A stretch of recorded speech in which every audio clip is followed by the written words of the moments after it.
ፈርዖን እኔ አምላክ ነኝ ከኔም በቀር ሌላ አምላክ የለም ብሎ በሱረቱል አንከቡት ቁጥር 26 ላይ ይናገራል። ስለዚህ ስለተናገረ ብቻ እኔ አምላክ ነኝ ብሎ ስለተናገረ ብቻ አምላክ ነው ማለት ነው ፈርዖን አይደለም። አምላክነቱ በተግባር ሊታይ ይገባል አይደል? የአምላክነት ስራዎችን ሰርቶ አምላክነቱ በተግባር ሊታይ ይገባል። አምላክ ነኝ ማለትማ ጠንቋዩም ምኑም ሙቃቢው ሁሉም ነገር አምላክ ነኝ ብሎ የሚነሳ ነው። ነገር ግን አምላክ መሆኑ በስራው መገለጥ አለበት። አምላክ ለመሆኑ በስራው መገለጥ አለበት። ቁርአን ይመጣል።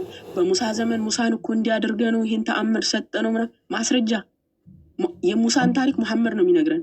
በመሐመድ ዘመን እንኳን አምላክነቱን የገለጠበት አንድም ማስረጃ የለም። አምላክነቱን በስራው ያሳየበት አንድም ማስረጃ የለም። መሐመድ ነው መጥቶ አላህ እንዲህ አለኝ ብሎ ከመናገር ውጪ ሌላ ምንም ማስረጃ የሌለው አካል ነው።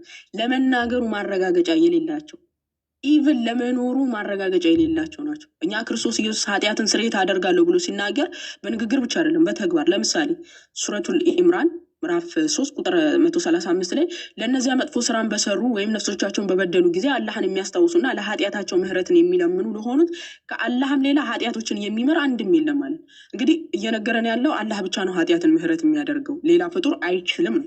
አላህ ብቻ ነው እያለ ነው። ይህንን እኛ ክርስቶስ ኢየሱስ ይህንን ቃል ሳይናገር በፊት አላህም ሙሐመድም ሳይመጡ በፊት ክርስቶስ ኢየሱስ ኃጢአትን ስርየት አድርጎ በመናገር ብቻ አይደለም ኃጢአትን ስርየት አድርጎ አሳይቶናል። ማርቆስ ወንጌል ምዕራፍ 2 ላይ ከተመለከታችሁ ኢየሱስም እምነታቸውን አይቶ ሽባውን አንተ ልጅ ኃጢአትህ ተሰረየችልህ አለው። ኦኬ ኃጢአትህ ተሰረየችልህ ብሏል። እንደውም ከጸሐፊዎቹ ምንድን ነው ያሉት? በውስጣቸው ያግረመረሙት ምንድን ነው? ተቀምጠው ነበር በልባቸው ምን አሉ? ይህ ስለምን እንደዚህ ያለ ስድብ ይናገራል? ስድብ መሰላቸው። ስድቡ ምንድን ነው? ሰው ሆኖ እንዴት ኃጢአትን ስርየት አደርጋለሁ ይላል። አላወቁትማ ክርስቶስ ልክ እንደ ሙስሊሞች በቃ በስጋው ብቻ ነው ያለው ብለው ስለሚያምኑ ማለት ነው። እንዴት ነው ኃጢአትን ስርየት አደርጋለሁ ብሎ ሊናገር የሚችለው? ከአንዱ ከእግዚአብሔር ውጭ ኃጢአትን ስርየት የሚያደርግ አካል አለ ብለው በውስጣቸው አግረመረሙ። በውስጣቸው የሚያስቡትን ማውቁ መልስ ሰጣቸው። የሚገርመው ነገር አምላክ ስለሆነ እነሱ አፍ አውጥቶ አይደለም እየተናገሩ በውስጣቸው ነው እያጉረመረሙ ያለው። ክርስቶስ ግን ምን አላቸው? ከጻፊዎቹም አንዳንዶቹ በዚያ ተቀምጠው ነበር በልባቸውም ይህ ስለምን እንደዚህ ያለ ስድብ ይናገራል? ከአንዱ ከእግዚአብሔር በቀር ኃጢአትን ሊያስተሰርይ ማን ይችላል ብለው አስበዋል። ወዲያውም ኢየሱስ በልባቸው እንዲህ እንዳሉ በመንፈስ አውቆ አለ። ክርስቶስ አወቀባቸው እነሱ የሚያወሩትን ማለት ነው። እነሱ አፍ አውጥቶ አይደለም እያወሩ ያሉት ራሱ እርሱ አወቀባቸው አምላክ ስለሆነ። ከዛም መልስ ሰጣቸው እና ክርስቶስ ኢየሱስ ኃጢአትን ስርየት ማድረጉን በተግባር አሳይቶን አልፏል። አላህ እኔ ኃጢአትን ስርየት አደርጋለሁ ከማለቱ በፊት ሲጀመርም ለዚህ ንግግሩ ተግባር የለሽ ወሬ ነው። ሲጀመርም ተግባር የለሽ ወሬ ነው። አምላክ ደግሞ በስራው ነው አምላክነቱ ሊታይ የሚችለው እንጂ እኔ አምላክ ነኝ፣ እኔ እንዲህ ነኝ፣ እኔ ፈጠርኩ። ይሄው የፍቅር የደምሳሽ አምላክም በመጽሐፉ አላህ የፍቅር አምላክ ሁሉም ፈጠረ እያለ አይደል የሚነግረን? ለመፍጠሩ ምንድነው በስራው ታይቷል አይደል የምንለው? መሐመድ መጥቶ አላህ ሰማይና ምድርን ፈጠረ። መሐመድ መጥቶ አላህ ለሙሳ እንደዚህ አድርጎ ተአምር ሰጥ። ማረጋገጫ ማስረጃ። አንተ ስላልኖርክበት ዘመን ማስረጃ ሆነ እንዴት ትመጣለህ? በሙሳ ዘመን የነበረው መጽሐፍ አውጥተህ እስቲ ለሙሳ የሰጠውን ድንቅና ተአምራትን አምላክነቱን በስራ የገለጠበትን አሳይ። ሳይኖርህ ግን አላህ እንዲያደረገ ማለት አትችልም። አይደለም ሌላ እስቲ አንተ ነብዬ ለእኔ ዘመን የተላከ ነብዬ ነው ብለህ የተከተልከው አካል በሙሐመድ ላይ ራሱ አምላክነቱን ያሳየበት አምላክነቱን በስራ የገለጠበት ማስረጃ አለ ሆይ? ኖ ሙሐመድ የሆነ መጋረጃ ውስጥ ቁጭ ይላል። ከዛ መገለጥ ይወርድልኛል አለ። ይመጣል፣ ጻፉ ይላቸዋል። እንዲህ ብሎኛል አላህ ለማለቱ ማረጋገጫ እንኳን የላቸውም እነዛ ሶሃቦች ራሱ ማለት ነው። የሚጽፉት አካል አናግሮ ይምጣ፣ ማንን ያናግር ራሳቸው እንኳን አያውቁም እኮ። ጻፉ ሲባሉ መጽሐፍ ብቻ ነው አላህ እንዲህ ብሎኛል እያለ ማለት ነው። ማን ያናግረው ምን ያናግረው እንኳን አያውቁም እኮ። ኦኬ እኛ እኮ ክርስቶስ ኢየሱስ አምላክነቱ በተግባር የታየ ነው፣ በንግግር ብቻ አይደለም እያልናቸው። ያ የሚያናግረው በመጋረጃ ውስጥ እየወሰደ መገለጥን የሚሰጠው አካል አምላክነቱን በስራ አሳይቷል። ወፍ ማስረጃ የለውም። ምንም አይነት ማስረጃ ለመኖሩ እንኳን ማረጋገጫ የሌለው አካል ቀጥታ እንኳን መሐመድን አናግሮ የማያውቅ መሐመድ እንኳን የማያውቀው አካል ማለት ነው። የማያውቀው አካል እዛው ሱራ 24 ሱረቱን ኑር ሱራ 24 ማለት ነው የብርሃን ምዕራፍ የሚለው ላይ ቁጥር 35 ላይ ከተመለከታችሁ አላህ የሰማይና የምድር አብሪ ነው፣ የብርሃኑ ምሳሌ በውስጧ መብራት እንዳለባት ዝግ መስኮት፣ መብራቱ በብርጭቆ ውስጥ የሆነ ብርጭቆይቱ ፍጹም ሉላዊ ኮከብ የምትመስል ምስራቃዊ ምዕራባዊ ካልሆኑ ከተባረከች የወይራ ዛፍ አለ ዘይቷ እሳት ባይነካውም እንኳን ሊያበራ የሚቀርብ ከሆነች ዘይት የሚቃጠል እንደሆነ መብራት ነው አለ። እንግዲህ ብርሃንነቱን እያሳየ ነው የአላህ ብርሃን። ይሄ ሁሉ ምሳሌ እንግዲህ ብርሃን ነው ለማለት ነው፣ ለአላህ ማለት ነው። ለአላህ ይህ ሁሉ ምሳሌው ምንድን ነው? ብርሃን ነው የሚለው ቃል ሊነገር ነው። ብርሃን መሆኑን በተግባር ታይቷሉ፣ በስራ ታይቷሉ። ብርሃን ለመሆኑ ይሄ የዓለም ብርሃን ነው ብለን እንድንለው በስራ ይታይ ነው ወይ? በንግግርማ እኔ ብርሃን ነኝ ብዬ እመጣልሃለሁ፣ ምን ችግር አለ? ግን እኔ ብርሃን መሆኔን በስራ ማየት አለብ። ኦኬ። ይህን የሚለው መቼ ነው? ኢየሱስ ከሰማያት ሰማያት ወርዶ ከድንግል ማርያም ተወልዶ በቀራንዮ መስቀል በአደባባይ ተሰቅሎ ስለ ሕዝቡ ኃጢአት ስርየት አድርጎ ወደ አባቱ በሰማያት በአባቱ ቀኝ ተቀመጠ ተብሎ ከተነገረለት ከ600 ዓመት በኋላ መጥቶ ነው ይህን ሁሉ ተረት የሚነግረን ማለት ነው። ኦኬ። ብርሃን ከሆነ ብርሃንነቱ በስራ ታይቷል። ክርስቶስ ግን ብርሃንነቱ በስራ ስለታየ ራሱ ጌታችን ምን አለን? ዮሐንስ ወንጌል ምዕራፍ 8 ቁጥር 12 ላይ እኔ የዓለም ብርሃን ነኝ፣ የሚከተለኝ የህይወት ብርሃን ይሆንለታል እንጂ በጨለማ አይመላለስም አለ። የዓለም ብርሃን ያንን ጨለማውን ዓለም ብርሃን አድርጎ ጌታችን ወደ ነበረበት ክብሩ ተመልሷል። ከኃጢአት ፍዳ በኃጢአት ፍዳ የነበረውን አዳምን አዲሱን ማንነት ሰጥቶት ወደ ክብሩ ተመልሷል። ለኃጢአት ሞተን ለጽድቅ እንድንኖር ክርስቶስ በእንጨት ላይ መርገማችንን ተሸከመ እንዳለም ጴጥሮስ ለኃጢአት ሞተን ለጽድቅ እንድንኖር በብርሃኑ እንድንመላለስ አድርጎን ብርሃን ሰጥቶን ወደ ክብሩ ተመልሷል። ጌታችን የዓለም ብርሃን ነኝ ሲል ብርሃንነቱ በስራ ተገልጦ ነው። ክርስቶስ ኢየሱስ አላህ ብርሃን ነው ሲባልለት ምኑ ነው በተግባር ይታየለት? ምኑ ነው በስራ ይታየለት? ወፍ ምንም አይነት ማስረጃ የሌለው ማለት ነው። ምንም አይነት ማስረጃ የሌለው ክርስቶስ ኢየሱስ እኔ የዓለም ብርሃን ነኝ ሲል አስቀድሞም ነቢያቶች እግዚአብሔር ብርሃኔ መድኃኒቴ ያሉት አምላክ ስለሆነ ነው በስጋ የተገለጠው። መዝሙር 27 ላይ ካያችሁ እግዚአብሔር ብርሃኔ መድኃኒቴ ብሎታል ዳዊት። ያ ብርሃን መድኃኒት የሆነው አምላክ ነው መጥቶ ብርሃናችን መድኃኒታችን ይሆነልን። ብርሃናችን መድኃኒታችን ይሆነልን። ያ በብሉይ ኪዳን ነቢያቶች ብርሃኔ መድኃኒቴ ብለው ሲቀኙለት የነበረው አምላክ ነው። ኦኬ። ሱረቱል ሐጅ ላይ ከተመለከታችሁ ቁጥር 6 ላይ ይህ አለ አላህ እርሱ መኖሩ የተረጋገጠ ነው አለ። አሁን እዚህ ጋር ቁርአን እኮ ነው የሚነግራቸው። በነገራችን ላይ ማለት ይህ አላህ እርሱ መኖሩ የተረጋገጠ ነው። ከዛን ይመጣና ጻፉ ይላቸዋል ሱሐቦቹን። እሺ ይህ አላህ እርሱ መኖሩ የተረጋገጠ ነው ብሏቸዋል። እሺ ይጽፋሉ። ይህ አላህ እርሱ መኖሩ የተረጋገጠ ነው። ለመኖሩ ግን ምንም አይነት ማረጋገጫ የላቸውም ጋይስ።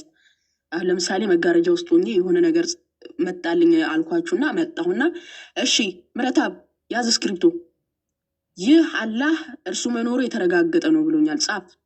ሱሐቦቹ ምረታባ ምን አልሽኝ? እሺ ይህ አላህ እርሱ መኖሩ የተረጋገጠ ነው ጻፈ። ያስተላልፋል ማለት ነው። ለመኖሩ ግን ያ አካል ምንም አይነት ማረጋገጫ አይቶ አይደለም። ለመኖሩ በስራ ተገልጦለት እርሱ ለመኖሩና ላለመኖሩ በስራው ታይቶ አይደለም። ሙሐመድ መጥቶ መጋረጃ ውስጥ የተገለጠለትን መጥቶ ጻፍ ተባለ፣ ጻፈ፣ አስተላለፈ፣ አለቀ። ሙሐመድ ራሱ የተገለጠለት አካል ለመኖሩ ማረጋገጫ ኖሮት አይደለም ይህን ነገር እንትን የሚለው። ደግሞ እኮ አላህ አይደለም እኮ የሚያናግረው ራሱ አላህ አይደለም ሙሐመድን መጋረጃ ውስጥ ሆኖ የሚያናግረው እኮ። የሚያናግረው አላህ ሳይሆን ጅብሪል ተብዬ ሌላ መልእክተኛ አለ ደግሞ አመላላሽ ማለት ነው። አላህ ሲጀመር ቁጭ ብሎ ይሄን አድርስ ነው ማለት ነው የሚባለው። ጅብሪል ነው መሀል ለመሀል አላህ እንዲህ ብሎሃል እያለ ለሙሐመድ የሚነግረው። ኢቨን ሙሐመድ እኮ አላህን አይደለም የሚያናግረው፣ ጅብሪል መጥቶ የሰጠውን ነው የሚያቀብለው ማለት ነው። ጋይስ በደንብ አስተውሉ ምሳሌውን። ለምሳሌ እኔ መጋረጃ ውስጥ ሆኜ የሆነ ነገር ተገለጠልኝ ልበልና እኔማ በመጨረሻው ዘመን ነብይ ነብይ መምጣት አይቀርም ሙስሊሞች ጅብሪል እንዲህ አለኝ ምናምን ብሎ ይሰጠዋል። እንዲበል ብሎ ያስተምረዋል። ይወጣና ከመጋረጃ ውስጥ እሺ አላህ እንዲህ ብሏል ብሎ ይነግራቸዋል። ሱሐቦቹም ይጽፋሉ። በቃ ለመኖሩ ምንም አይነት ማረጋገጫ የሌለ ማለት ነው። ምን አለ? ይህ አላህ እርሱ መኖሩ የተረጋገጠ። ለመኖሩ ምንድን ነው? በስራ አይተኸዋል ወይ? ለመኖሩ አንድ አካል መጥቶ በጆሮ ላይ ሽው ስላለህ ብቻ ነው እየነገርከን ያለኸው። ለመኖሩ ምንድን ነው ማረጋገጫ? ይህ አላህ እርሱ መኖሩ የተረጋገጠ ነው። እርሱ ሙታንን ሕያው የሚያደርግ እርሱም በነገሩ ሁሉ ላይ ቻይ በመሆኑ ነው አለ። ሙታንን ሕያው አድርጎ አሳይቷል። ሕያው እንደሚያደርግ በስራው አሳይቷል።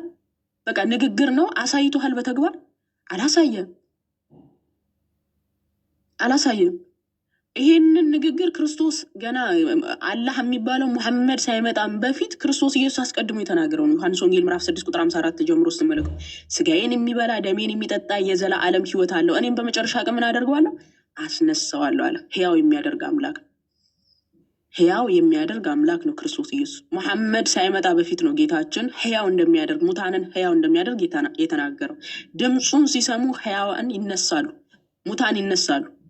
ክርስቶስ ኢየሱስን ድምፁን ሲሰሙ ሁላ ሙታን የሚነሱ አምላክ ነው ክርስቶስ ኢየሱስ። እዛው ሱረቱል ሐጅ ቁጥር 56 ላይ እንዲላል በዚያ ቀን ንግስናው የአላህ ብቻ ነው፣ በመካከላቸው ይፈርዳል አለ። የማ ብቻ ነው ንግስና? የትንሣኤ ቀን የሚፈርደው ማን ነው እየተባለ ነው? አላህ ብቻ ነው እየተባለ ነው። እንግዲህ መቼን እየተነገረን ያለው? ይህ 7ኛው ሴንቸሪ ላይ ይሄ አላህም መሐመድም ጅብሪልም የሚባሉ አካል ሳይመጡ በፊት ማን ነው መጥቼ ፈርዳለ ያለው? ጌታችን ኢየሱስ። አሁን ቅድም ያልኳችሁ አመፀኛው ወደፊት ያምፅ፣ እርኩሱም ይርከስ፣ ቅዱሱም ይቀደስ፣ ጻድቁም ይጽደቅ፣ እነሆ በቶሎ እመጣለሁ፣ ለእያንዳንዱ እንደ ስራው መጠን እከፍል ዘንድ ዋጋዬ ከኔ ጋር አለ ያለው ማን ነው? ክርስቶስ ኢየሱስ። ሁላችን በክርስቶስ ወንበር ፊት እንቆማለን እንዳለው ቅዱስ ጳውሎስ በመካከላችን የሚፈርድ በአሕዛብን በግራና በቀኝ የሚያቆመው ማን ነው? ክርስቶስ ኢየሱስ ነው። ይሄ ከብሉይ ኪዳን ጀምሮ መዝሙር 9 ቁጥር 7 ጀምሮ ስትመለከቱ እግዚአብሔር ግን አለ ለዘላለም ይኖራል፣ ዙፋኑም ለፍርድ አዘጋጅ አለ። እግዚአብሔር ምንድን ነው አለ? ለዘላለም ይኖራል፣ ዙፋኑንም ለፍርድ አዘጋጅ። ማነው ፈራጅ? እግዚአብሔር። እርሱም ዓለምን በጽድቅ ይፈርዳታል፣ አሕዛብንም በቅንነት ይዳኛቸዋል አለ። እግዚአብሔር። ያ እግዚአብሔር ስለሆነ በስጋ የተገለጠው ጌታችን ኢየሱስ በስጋም ተገልጦ ተመልሶ ስለ ምጽአት ቀን መጥቶ እንደሚፈርድ ሲናገር ምን አለ? ማቴዎስ ወንጌል ምዕራፍ 25 ቁጥር 31 ላይ የሰው ልጅ በክብሩ በሚመጣበት ጊዜ አለ። የማ ልጅ? የሰው ልጅ ክርስቶስ ኢየሱስ ስጋን ስለነሳ ከመቤታችን በስጋ ወራት በስጋ ከተገለጠ በኋላ ራሱን የሰው ልጅ ይላል፣ የእግዚአብሔር ልጅ ይላል። ምክንያቱም ዓለም ሳይፈጠር ያለ እናት ከአባቱ ተወለደ። ከዛ ደግሞ የዘመኑ ፍጻሜ በደረሰ ጊዜ እግዚአብሔር ከሴት የተወለደ ልጁን ላከ እንዳለው ገላትያ 4:4 ላይ የዘመኑ ፍጻሜ ሲደርስ ደግሞ ከእመቤታችን ስለተወለደ ራሱን የሰው ልጅ እያለ ይጠራል ክርስቶስ። ስለዚህ ምን አለ? የሰው ልጅ በክብሩ በሚመጣበት ጊዜ በምኑ? በክብሩ ጌታ ከእርሱም ጋር ቅዱሳን መላእክቱ ሁሉ በዚያን ጊዜ በክብሩ ዙፋን ይቀመጣል አለ። አሕዛብን ሁሉ በፊቱ ይሰበሰባሉ አለ። አሕዛብም ሁሉ በፊቱ ምን ይላል? ይሰበሰባሉ። እረኛም በጎቹን ከፍየሎቹን እንደሚለይ እርስ በርሳቸው ይለያያቸዋል አለ። በብሉይ ኪዳን ምን ተብለናል? እግዚአብሔር ግን ለዘላለም ይኖራል፣ ዙፋኑንም ለፍርድ አዘጋጀ፣ እርሱም ዓለምን በጽድቅ ይፈርዳታል ካለ በኋላ አሕዛብንም በቅንነት ይዳኛቸዋል ብሎናል። ስለዚህ አሕዛብ ሁሉ በፊቱ የሚሰበሰቡት ማፊት ነው? ያ እግዚአብሔር ዙፋኑን ለፍርድ ያዘጋጀው እግዚአብሔር ፊት። ይህ እግዚአብሔር ማን ነው? በስጋ የተገለጠው እኛን የመሰለው ክርስቶስ ኢየሱስ ነው። ስለዚህ አላህም ሙሐመድም ጅብሪል የሚባሉት አካል ሳይመጡ በፊት ማን ነው ይፈርዳል የትንሣኤ ቀን ተብሎ የተነገረን? ይህ ከድንግል የተወለደው አምላካችን ክርስቶስ ኢየሱስ መድኃኒታችን ክርስቶስ ኢየሱስ ነው። ስለዚህ በ7ኛው ሴንቸሪ መቶ አላህ ብቻ ነው ፈራጅ ቢለን ለመፍረዱ ማስረጃ የለውም፣ ለመኖሩ ማስረጃ የሌለው አካል ማለት ነው። እኛ አስቀድሞ ክርስቶስ ኢየሱስ እንደሚፈርድ ስለምናውቅ መጥቶ የትንሣኤ ቀን አልፋና ኦሜጋ ፊተኛውና ኋለኛው